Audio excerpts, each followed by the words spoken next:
हमारे पास तो कुछ भी नहीं हुआ है। भाजपा का देखें हाल, हमारे पास के 2 मंत्रियां गाड़ी में ही बैठे रहे और 5 मिनट रुक जाते थे तो नोटांकन कर डालती थी पब्लिक उनको। पार्टी विद डिफरेंस बोलते थे। भारतीय जनता पार्टी शिस्तबद्ध, बड़ा डिसिप्लिन है हमारे पास। इतना डिसिप्लिन है कि उनका एक केंद्र का मंत्री महाराष्ट्र के अंदर एक कैबिनेट मंत्री गाड़ी के अंदर बैठा है और एक महिला बोली है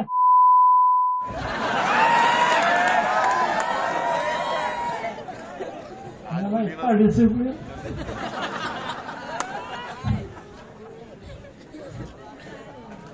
मैं अगर रहता था वो ड्राइवर को इशारा करता था कि रुक जा थोड़ी देर, निकालने दे इनको बाहर जरा।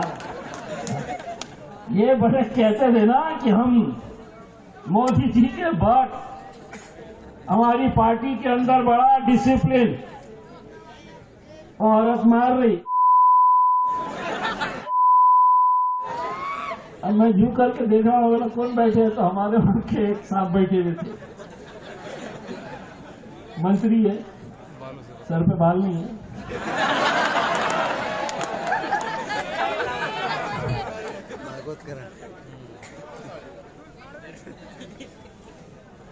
ये टकले बहुत पैरों में आते हैं। मैं मुबारकबाद आपको इसलिए दे रहा हूं कि जब इलेक्शन आता है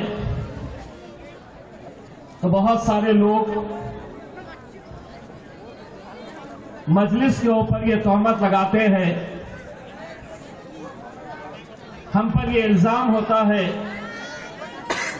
कि हम एक कट्टर जमात है, हम एक फिरका परस्त जमात है, हम वोट काटते हैं। और लोग इन बातों में आकर कभी कांग्रेस का साथ देते आए, कभी राष्ट्रवादी का साथ दिए, कभी उद्धव ठाकरे का दिए। और अब हद तो ये हो गई है इस मुल्क का मुसलमान अपनी सियासत के लिए गुस्ताख रसूलों का भी साथ दे रहा है। ये हकीकत है। मैं आपको मुबारकबाद इसीलिए देने के लिए आया हूं।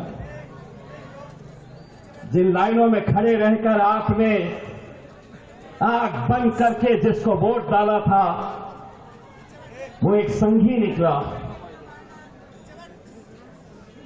राष्ट्रीय स्वयं सेवक संघ आरएसएस, जिसको आपने चुनकर दिया। बहुत बहुत मुबारक आपको। किसी को कोई अफसोस नहीं, कोई लेना देना नहीं। वो गया तो गया, लेकिन आज भी मैं दावे के साथ कहता हूं, इन इलाकों के अंदर, तुम्हारी बस्तियों के अंदर जो मुसलमान उम्मीदवार खड़े किए गए हैं, उनका रिमोट कंट्रोल आज भी उस आरएसएस वाले नेता के हाथ में है।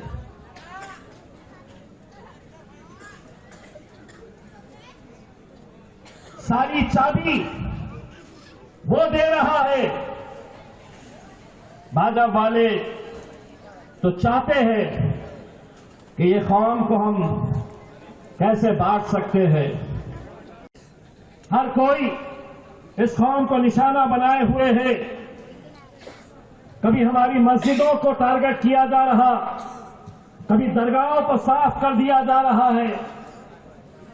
हद ये हो गई है कि हमारी बच्चियों के हिजाब को तक अब खींचा जा रहा है। हिजाब खींचने की हिम्मत भारतीय जनता पार्टी का एक मुख्यमंत्री करता है। सोचिए वहां के लुच्चे लफंगे गुंडों को क्या पैगाम गया कि मेरा मुख्यमंत्री एक मुस्लिम बच्ची का हिजाब अपने हाथों से खींच सकता है।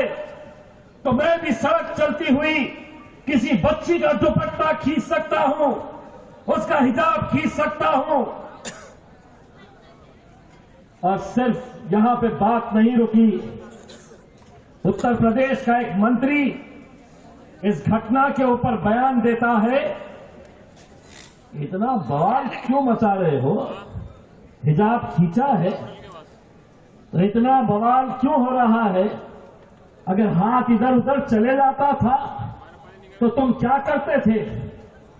तसव्वुर करिए, तुम्हारी अपनी बहन के बारे में कोई अगर इस तरह का बयान दे रहा है कि अगर हिजाब खींचा है तो खींचने दो, हाथ इधर उधर चले जाता तो क्या करते? मैं यकीन के साथ कहता हूं, किसी माइकल लाल के अंदर इतनी हिम्मत नहीं थी उसको ऐसा जवाब देने की जो जवाब इम्तियाज जलील ने दिया था उसे।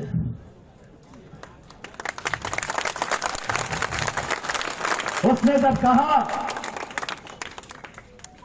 कि हिजाब खींचे हैं तो इतना बड़ा बवाल क्यों, अगर हाथ इधर उधर चले जाता तो क्या होता, तो मैंने कहा कि तेरा हाथ तोड़कर हम दूसरे हाथ में दे देते।